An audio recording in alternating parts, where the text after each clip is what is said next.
Oke, Bismillahirrahmanirrahim. Assalamualaikum warahmatullahi wabarakatuh. Waalaikumsalam warahmatullahi wabarakatuh. Apa kabar kalian semuanya? Baik. Alhamdulillah, luar biasa. Allahu Akbar. Allahu Akbar. Pada hari ini kita sudah siap.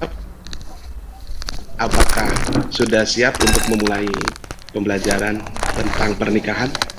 Siap, Pak Guru. Ya. Oke. Namun sebelum kita mulai, alangkah baiknya kita berdoa. Untuk doa, silakan salah satu siswa, saya tunjuk Diki, Muhammad Diki, untuk memimpin doa sekaligus menyiapkan. Silakan Muhammad Diki.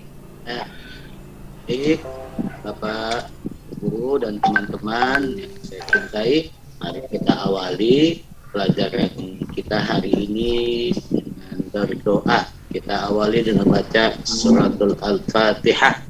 A'udzu billahi minasyaitonir rajim. Bismillahirrahmanirrahim. Alhamdulillahirabbil alamin. Arrahmanir rahim. Maliki yaumiddin. Iyyaka na'budu wa iyyaka nasta'in. Ihdinas siratal mustaqim. Siratal ladzina an'amta 'alaihim ghairil maghdubi 'alaihim waladdallin. Amin. Rabbi zidni ilma warzuqni fahma.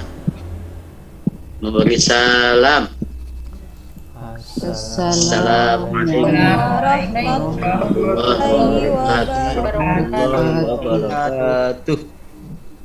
Waalaikumsalam warahmatullahi wabarakatuh. Anak-anakku yang berbahagia, kita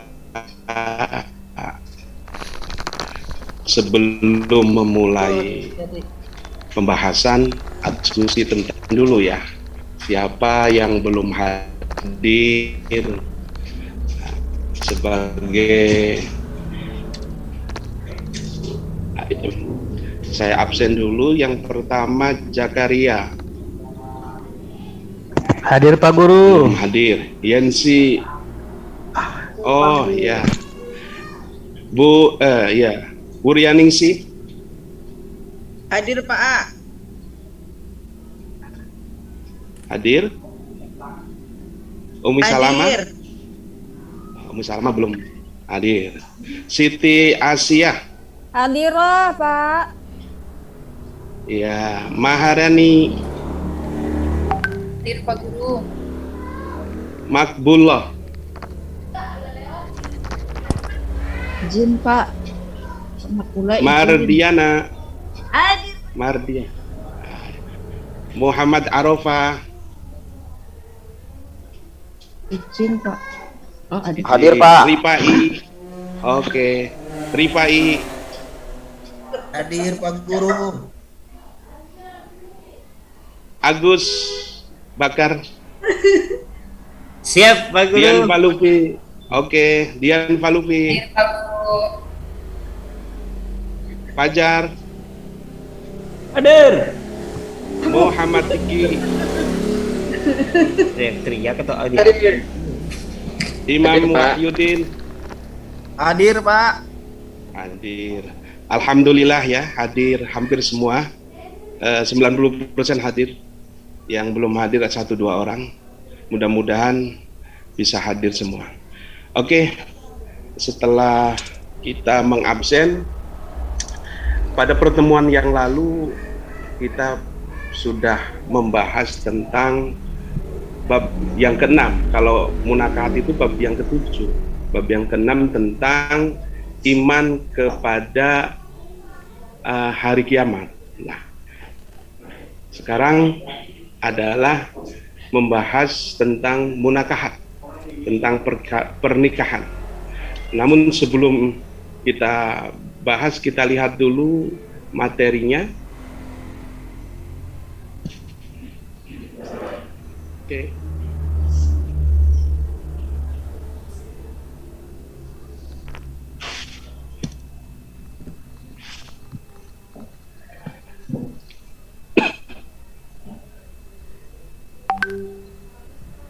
Munakahat atau hukum pernikahan menurut Islam. Di dalam hukum pernikahan yang perlu kita ketahui, terutama para siswa, yaitu harus mengetahui tentang KD-nya. KD-nya, satu, meyakini kebenaran ketentuan pelaksanaan pernikahan berdasarkan syariat Islam.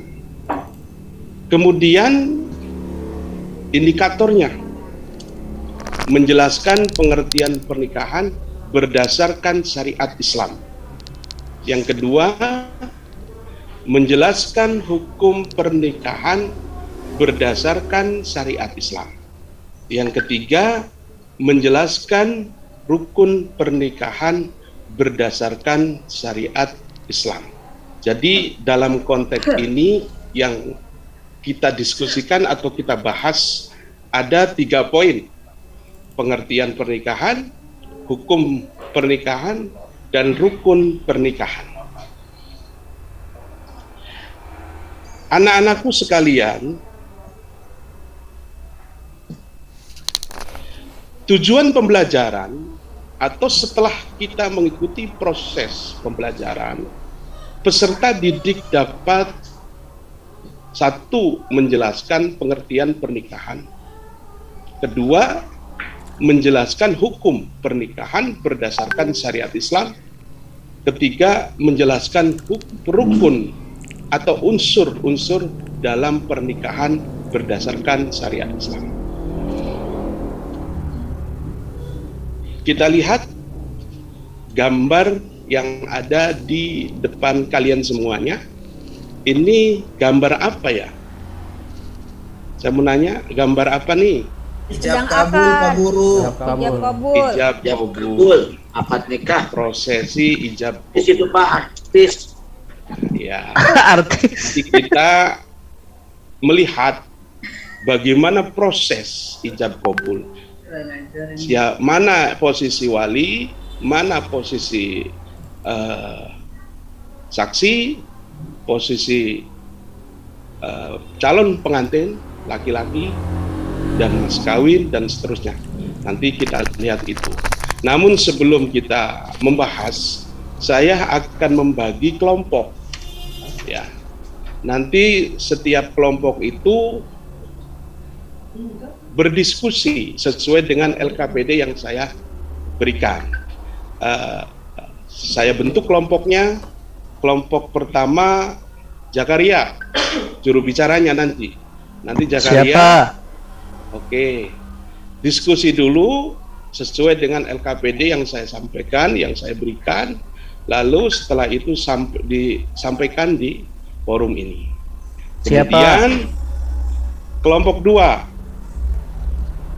Agus Baitul Khair, ya, Agus nanti kelompok 2, juru bicara kelompok 2. Siap. Sebelum menyampaikan, diskusikan Siap. dulu, ya. Siap Pak Guru. Kelompok 3 Bu Umi Salamah. Nah, rupanya Bu Umi Salamah belum hadir ini.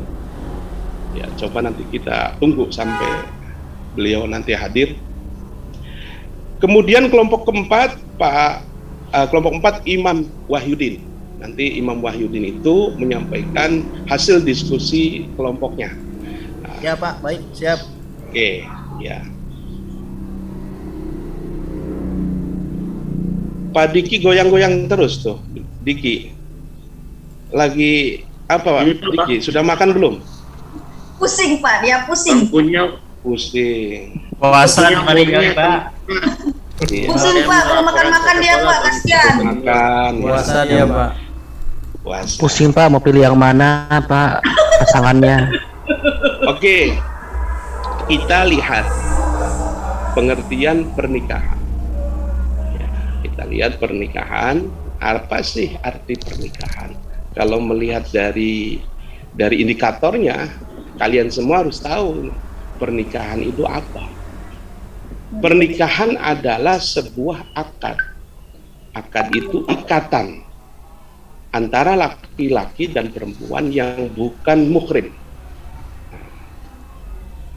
Ikatan antara laki-laki dan perempuan yang bukan muhrim untuk tujuan sakinah, mawaddah, warahmah, ketenangan hidup, rasa kasih sayang. Karena setiap manusia itu butuh pasangan. Yang laki-laki butuh perempuan, yang perempuan juga butuh laki-laki. Sehebat apapun seorang perempuan masih butuh perlindungan, atau juga seorang laki-laki juga masih butuh pendamping untuk saling mengisi kekurangannya. Dengan pernikahan ini maka akan muncul hak dan kewajiban. Hak seorang istri, hak seorang suami, kewajiban seorang istri, kewajiban seorang suami. Inilah yang namanya pernikahan. Kemudian apa sih dasar yang melatar belakangi kita harus menikah? Ini ada ayat Quran surah Ar-Rum. Kalian mungkin sudah tidak asing karena sering menghadiri pernikahan. Siapa yang bisa membaca? Silakan di antara siswa, silakan yang siap membaca dalil tentang pernikahan. Atau saya tunjuk saja. Boleh. Siti Asia. Siti Asia suaranya enak. Silakan Siti Asia. Rupanya dia qiraah. Silakan Siti Asia.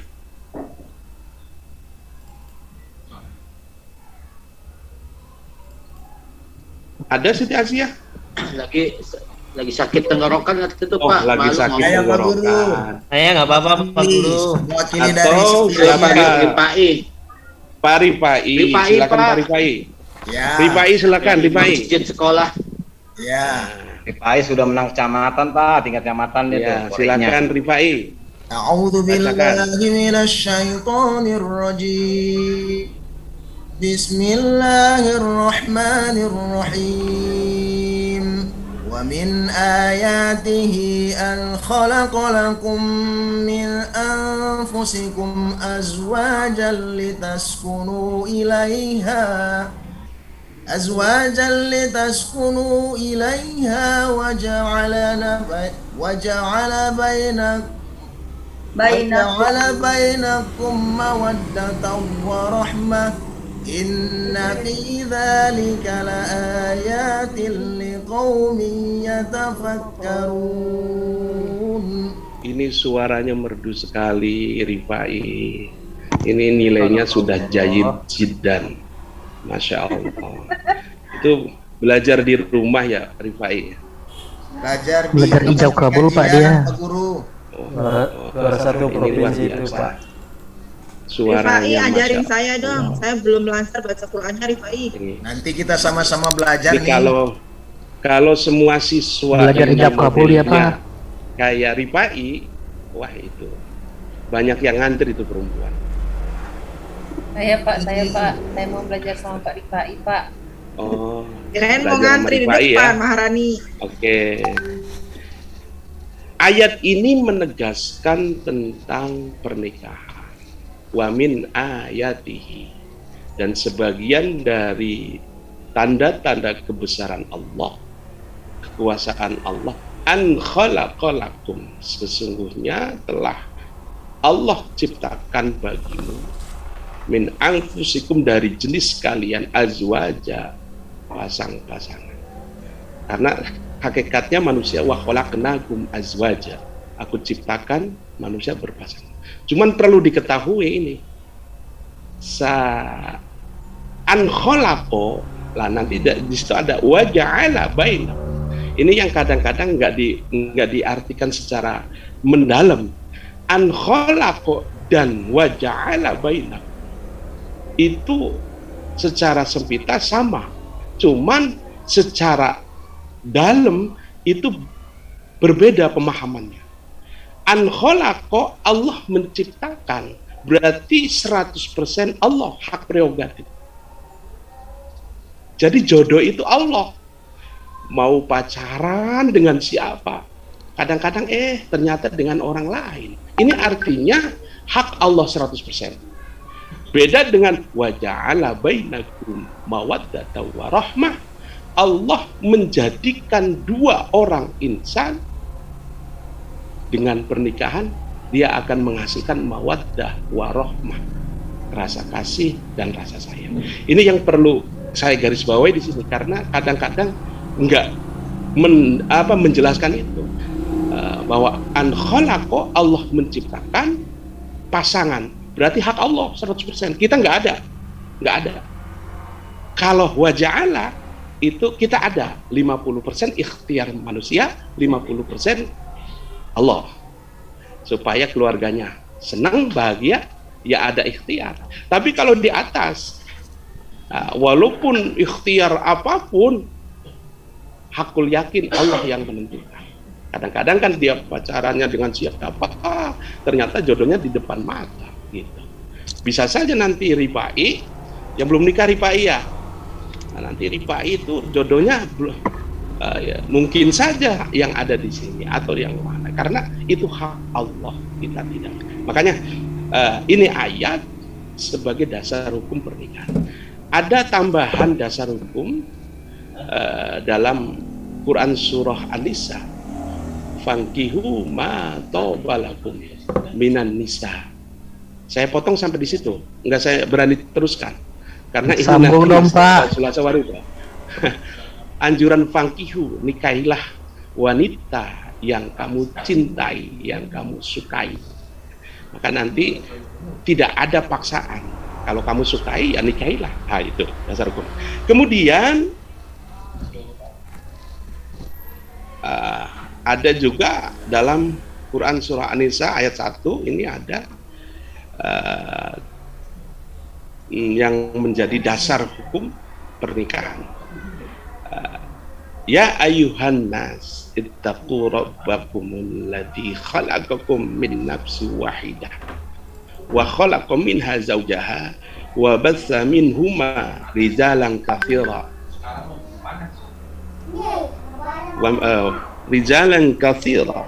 wa nisaa wattaqullah alladzi tasaaluna bihi wal arham innallaha kana 'alaikum raqib. Hai sekalian manusia, bertakwalah kepada Tuhanmu yang telah menciptakan kamu dari seorang diri, dan daripadanya Allah menciptakan istrinya, dan daripada keduanya Allah memperkembangkan atau memperkembangbiakkan laki-laki dan perempuan yang banyak. Dan bertakwalah kepada Allah yang dengan mempergunakan namanya kamu saling meminta satu sama lain, dan peliharalah hubungan silaturahim. Sesungguhnya Allah selalu menjaga dan mengasihi kami. Ini dasar hukumnya. Jadi pernikahan itu dasar hukumnya surah An-Nisa dan surah Ar-Rum dan surah-surah yang lain ada juga, tapi nggak saya tampilkan di sini. Oke, kemudian yang kedua, jadi sebelum kalian diskusi sedikit saya kasih paparan sehingga nanti ketika diskusi punya gambaran. Nah, yang selanjutnya hukum pernikahan. Pernikahan itu yang pertama mubah. Mubah itu boleh. Itu hukum dasar. Mubah boleh. Siapapun boleh menikah asalkan balik. Ini masih dasar nih. Masalahnya setelah itu ada aturan. Laki-laki harus sekian, perempuan harus sekian. Tapi asal dasar hukum adalah mubah. Asalkan balik, laki-laki balik, perempuan balik, sah. Cuman nanti dikembangkan melalui undang-undang. Undang-undangnya yaitu Undang-Undang Nomor 1 tahun 74. Yang kedua sunnah. Sunnah itu kan pengertian sunnah kalau dilakukan mendapatkan pahala, ditinggalkan tidak berdosa. Kaitan hukum sunnah dalam perkawinan yaitu bagi orang yang sudah mampu memberikan nafkah lahir batin serta sudah berkeinginan untuk menikah, maka dalam kategori itu dia nikah dapat pahala. Itu sunnah. Kemudian yang ketiga, wajib. Wajib itu kan dilakukan dapat pahala, tidak dilakukan dosa.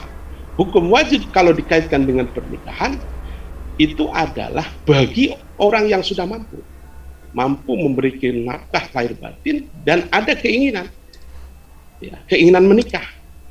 Kemudian khawatir kalau tidak menikah dia akan berbuat zina, maka orang itu wajib menikah. Nah, ini dasar hukum hukum nikah wajib. Pertanyaannya, Pak, nikahnya sah, tapi dia mendapatkan pahala karena wajibnya. Ya. Kalau ditinggalkan nggak nikah karena dia khawatir zina, maka hukumnya berdosa. Nah, itu. Kemudian yang selanjutnya itu hukum makruh. Makruh itu kan bagi orang yang sudah berkeinginan menikah tetapi belum mampu. Ini anak-anak yang sekolah itu nikah sih pengen tapi belum mampu, ini makruh hukumnya kalau nikah. Sah nikahnya tapi hukumnya makruh, tidak mendapatkan pahala. Yang terakhir hukum haram. Hukum haram jika disertai niatan yang tidak baik. Nanti dalam LKPD ada tuh lembar diskusinya, studi kasus ya, nanti di situ ada studi kasus ya, dihukumi apa gitu. Makanya hukum haram jika disertai niat ingin menyakiti orang yang dinikahi. Nanti saya kasih studi kasus, nanti kalian diskusi model kayak gini tuh hukum nikahnya bagaimana gitu. Nanti juru bicara silakan dijelaskan. Kemudian sedikit lagi tujuan pernikahan. Tujuan pernikahan jelas. Yang pertama, melaksanakan perintah Allah, karena nikah itu diperintah. Ya, karena nikah diperintah, maka perintah Allah. Kalau ada perintah berarti ada pahala. Nah, ada pahala. Yang kedua, mengikuti sunnah Rasul. Sunnah Rasul, karena Rasulullah juga menikah, kita mengikuti sunnah. Karena kita umat Muhammad mengikuti apa yang dilakukan oleh Nabi kita. Yang ketiga, mendapat cinta dan kasih sayang jelas. Keempat, memperoleh ketenangan, yaitu litaskunu ilaiha, akan tenang, orang nikah itu tenang. Jadi, keempat, menyalurkan nafsu seksual secara benar, secara syariat Islam. Setiap makhluk hidup itu ada nafsunya. Binatang ada nafsunya, manusia juga ada nafsunya. Bedanya binatang nggak punya akal, manusia punya akal. Maka dengan akal itulah syariat turun supaya nikahnya sesuai dengan aturan, dengan akal. Karena orang juga kadang karena akalnya nggak dipakai maka dia seperti binatang. Naudzubillah. Kemudian yang keenam, mendapatkan keturunan yang soleh. Ini yang penting. Penting ini, mendapatkan soleh. Semua orang pengen punya keturunan yang soleh. Cuman ada caranya. Nah itu, melalui pernikahan itu awal cara mendapatkan anak yang soleh. Karena di dalam pernikahan itu di situ ada doa, ada saksi, ada ini yang mendoakan orang itu. Jelas nanti anak itu akan soleh karena mendapatkan doa banyak. Kemudian juga dua orang insan, suami dan istri juga nanti ada caranya supaya anak itu soleh, yaitu memberikan makanan yang halal. Ayut'imahu minal halal, berikan makan yang halal. Karena kullu lahmin nabatin minal haram fannaru Allah. Jadi daging yang tumbuh dari perkara haram maka dia akan disantap api neraka. Jadi ini bagian itu ya, tujuan dari pernikahan. Kemudian sedikit lagi rukun nikah. Dan tadi ada 3 poin: pengertian, hukum nikah, rukun nikah. Dikit. Nanti diskusi saya sedikit kasih gambaran. Rukun nikah itu unsur-unsur yang harus ada dalam pernikahan. Jadi kalau salah satunya tidak ada, maka pernikahan tidak sah. Rukun nikah itu satu, calon suami, calon istri. Ini harus ada. Calon suami, calon istri ada syaratnya, harus sama-sama muslim. Jadi kalau beda agama ya otomatis tidak sah. Karena syaratnya nikah itu harus muslim. Perempuannya muslim, laki-lakinya muslim. Walaupun memang ada keterangan pendapat yang laki-lakinya muslim, wanitanya ahlul kitab. Sekarang ahlul kitab nggak ada. Ahlul kitab. Makanya calon suami muslim, perempuan muslim. Yang syarat berikutnya benar-benar laki-laki. Yang istri benar-benar istri. Dengan cara ini maka terhindar LGBT, terhindar dari nikah sejenis. Jangan sampai setelah nikah malam pertama loh kok sama. Nah itu kan nggak baik. Bisa tuntut apa ke pengadilan. Loh kok sama? Emang mau main anggar kan nggak. Iya. Jadi bisa terjadi rusak. Nanti talak pasak namanya. Kalau merasa dirugikan, loh kok bukan laki-laki, maka boleh diajukan ke pengadilan. Ya, namanya talak pasak. Talak pasak yang nanti kita bahas pada pertemuan-pertemuan yang berikutnya. Talak yang diputuskan oleh hakim karena ada penipuan. Jadi dia kelihatannya itu laki-laki, nggak taunya, loh kok perempuan, sama-sama perempuan, lo buat apa pernikahan sama-sama perempuan? Mau main apa itu kan nggak baik. Kemudian syarat berikutnya wali, ya rukun berikutnya wali. Wali itu kan orang tua. Wali itu ada 22. Ya, kalian harus tahu. Jadi yang 22 wali hakim. Jadi kan orang sekarang tuh gampang. Saking bapaknya nggak ada, ininya nggak ada, langsung wali hakim, itu salah. Harus berurutan. Kalau bapaknya nggak ada, harus kakeknya. Kakeknya nggak ada, buyutnya nggak ada, saudara kandung dari calon pengantin istri, saudara kandung laki-laki. Kalau ini nggak ada, pamannya, paman laki-laki. Kalau ini nggak ada, paman yang seayah, paman yang seayah seibu, dan seterusnya. Kalau sampai tidak ada, baru namanya wali hakim. Nah, orang-orang sekarang kan fenomena yang terjadi, baru nggak ada bapaknya, nggak ada saudaranya, langsung wali hakim. Ini sebenarnya nggak pas. Karena wali itu ada 21 ditambah 1 berarti 22 wali hakim. Ya, gitu. Yang kedua, wali itu ada syaratnya. Harus bijak, harus adil. Bijak itu harus tidak memaksa. Makanya nanti dalam pernikahan akan ditanyakan dipaksa atau tidak gitu. Dipaksa atau tidak.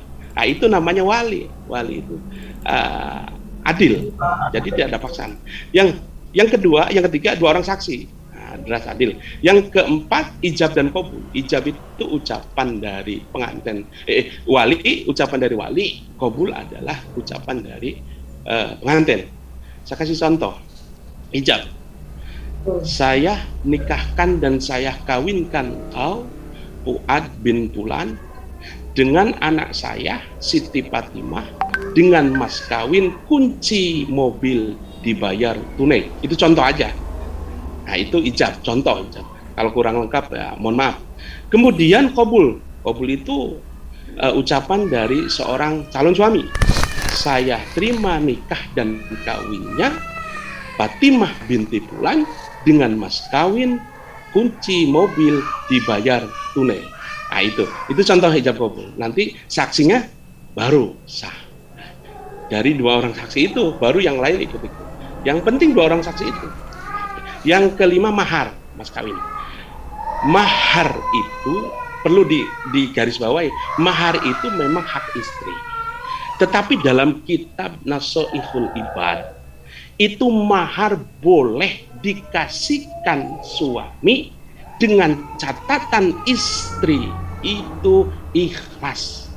Saya ulangi lagi, ini memang keterangannya ada di Nasoihul Ibad. Nah, biasanya kan kalau mahar itu ya untuk istri, benar, itu juga benar. Tapi ada keterangan mahar itu boleh untuk suami asalkan istrinya ikhlas. Itu ada di kitab Nasuihul Ibadah karangan Imam Nawawi Al-Bantani Al-Jawi ya. Oke, itu kemudian sedikit lagi ini gambaran. Nah, ini nanti kalian harus bisa mempraktekkan ini. Nah, ini calon suami, ini calon istri, itu saksi 2, ini saksi 1, kemudian mahar ada, ijab dan qabul dan wali. Nah, ini kalau kalian tahu ini berarti kalian sudah memahami materi pernikahan. Oke, apa yang saya sampaikan silahkan yang sudah saya bagi. Yang pertama adalah kelompok 1 Zakaria ya. Siapa? Kelompok 2 Agus Baitul Khair. Kelompok 3 Umi Salama. Kelompok 4 Imam Wahyudin. Silakan saya kasih waktu 5 menit untuk mendiskusikan materi di LKPD yang udah saya berikan. Silakan. Udah Pak Guru.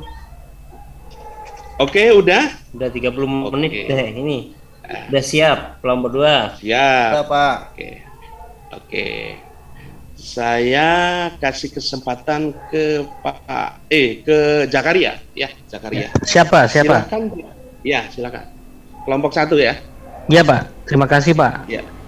Assalamualaikum warahmatullahi wabarakatuh. Ya. Kami dari kelompok 1 ingin mempresentasikan hasil diskusi kami tentang pernikahan dalam Islam. Jadi kami menghasilkan sebuah kesimpulan bahwa pernikahan adalah sebuah akad atau ikatan lahir batin antara laki-laki dan perempuan. Kami garis bawahi di sini antara laki-laki dan perempuan yang bukan muhrim untuk mencapai sakinah, mawaddah, warahmah. Terima kasih Pak. Assalamualaikum warahmatullahi wabarakatuh. Waalaikumsalam. Terima kasih Zakaria ya. Itu hasil diskusi dari kelompok 1. Saya kasih silakan tanggapan bebas. Umum ya, kalau tadi kan satu kelompok memberikan ini jawaban. Adakah yang memberikan jawaban dari atau tanggapan dari jawaban kelompok 1? Tidak harus dari kelompok lain. Silahkan kalian semua bisa nanggapi pengertian dari pernikahan. Silakan, ada yang mau menanggapi?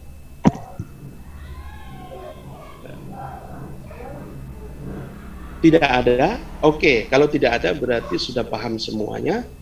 Kita lanjut kelompok 2. Kelompok 2 itu juru bicaranya Agus Bakar atau Baitul Khair. Silakan Agus, hasil diskusi kalian dengan teman-temannya. Baik Pak Guru. Tadi kita setelah diskusi dengan teman-teman tentang studi kasus ya, Bobby, seorang laki-laki lajang yang bekerja di salah satu perusahaan dengan penghasilan yang jauh lebih dari cukup, namun sampai saat ini usianya sudah kepala 3. Beliau belum menikah dan bahkan sebenarnya ada keinginan bersama teman-temannya. Dia itu sering berbaur dengan teman-teman perempuannya gitu kan, sehingga di sini yang ditanyakan tentang apa hukum daripada menikah bagi Bobby gitu ya. Maka kami sepakat bahwasanya hukum menikah bagi Bobby setelah menghadapi kasus yang seperti ini adalah hukumnya wajib. Kenapa? Karena yang pertama, Bobby dianggap sudah mampu untuk menikah, mampu secara nafkah ya, itu sudah cukup mampu. Dan yang kedua, dikhawatirkan berbuat zina. Maka ketika menghadapi kondisi yang seperti ini, hukum menikah adalah wajib bagi Bobby. Begitu Pak Guru, terima kasih. Oh ya, terima kasih. Ya, sama-sama. Bagus. Ada tanggapan dari kawan-kawan yang lain? Silakan.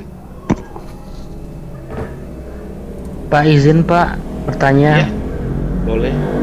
Kami dari kelompok 1 ingin bertanya ke kelompok 2 tentang pernikahan yang tadi itu kan yang wajib. Bagaimana dengan penjelasan Pak Guru tadi yang tentang sudah wajib karena dia sudah memiliki kriteria-kriteria tertentu, tetapi dia masih tidak ingin menikah. Itu bagaimana? Silakan dijawab. Ini Terima kasih. ke kelompok 2 ya. Silakan Agus. Oh, baik Pak Guru. Mungkin hukum bagi orang yang sudah memiliki kemampuan secara finansial cukup dan mereka tapi dia juga takut khawatir berbuat zina sebenarnya, tapi nggak menikah. Nah, bagi kawan yang seperti itu, menurut saya jadi hukumnya jadi bisa menjadi jatuhnya bisa menjadi haram karena mereka membiarkan dirinya terus berbuat maksiat, karena di sini kan bersama perempuan tadi kasus tadi terus dan tetap dipelihara untuk bukan itu berarti. Maka hukum bagi si Bobby jika mereka tidak menikah juga hanya terus melakukan interaksi dengan lawan jenis gitu ya. Ya itu saya kira menurut pendapat saya pribadi jadinya jatuh ke dalam haram gitu.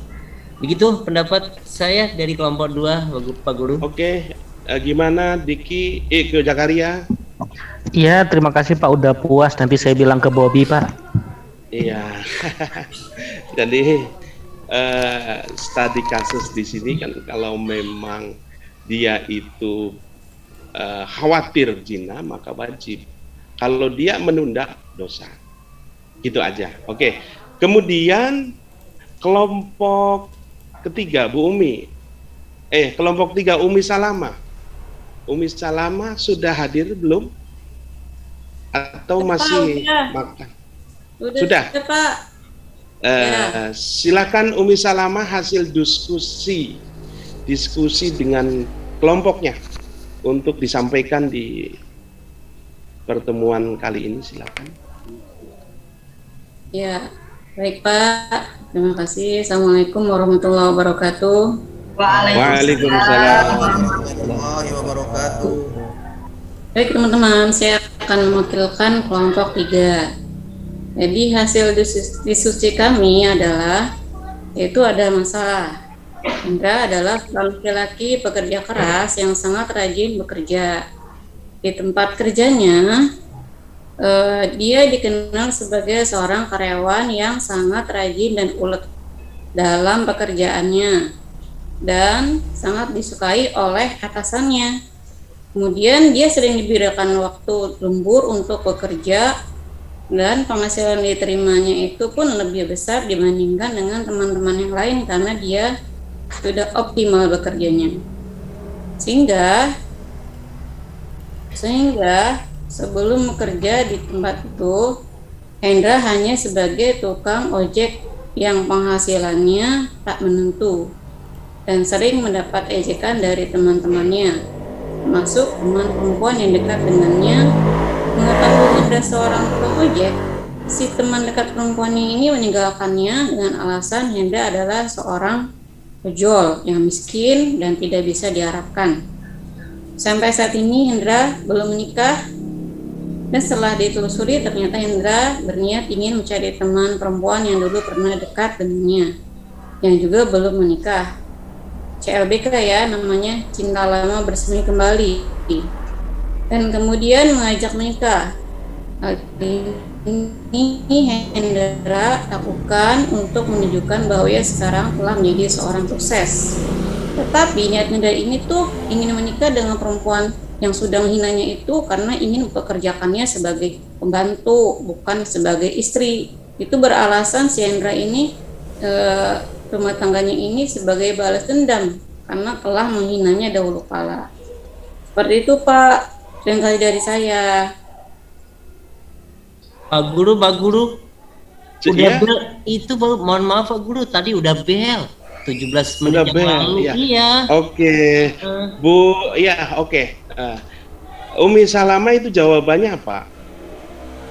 Hukumnya Jawabannya haram Pak, haram haram. Pak, karena niatnya ingin haram. nyakitin wanita. Iya, karena niatan menyakiti. Tetapi nikahnya tetap sah, cuman hukum nikahnya haram. Satu lagi, tolong dipercepat, kelompok yang keempat, yaitu Imam Wahyudin. Dipersingkat, Imam, silakan. Ya, baik Pak.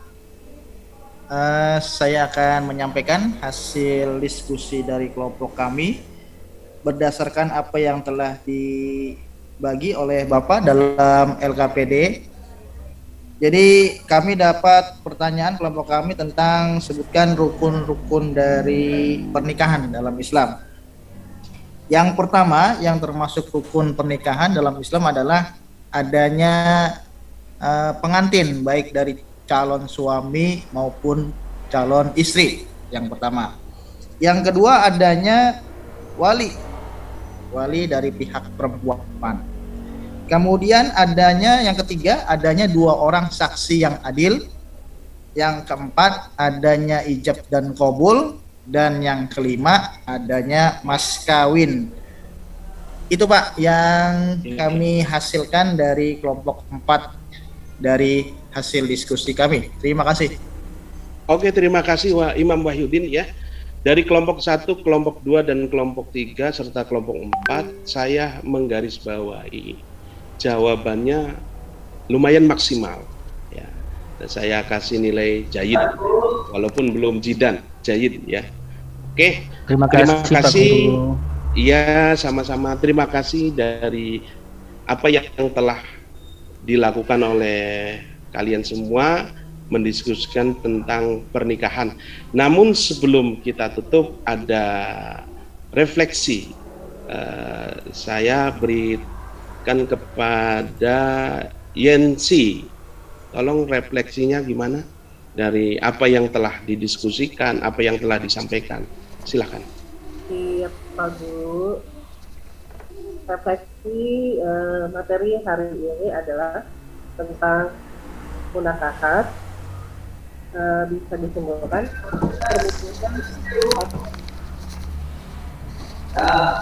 pernikahan merupakan suatu ibadah yang diatur secara syariat dengan tujuan untuk menjadikan keluarga sakinah, mawaddah, warahmah. Dengan pernikahan ini dan itu dikuatkan juga dalam peraturan pemerintah Undang-Undang Nomor 1 Tahun 1974 yang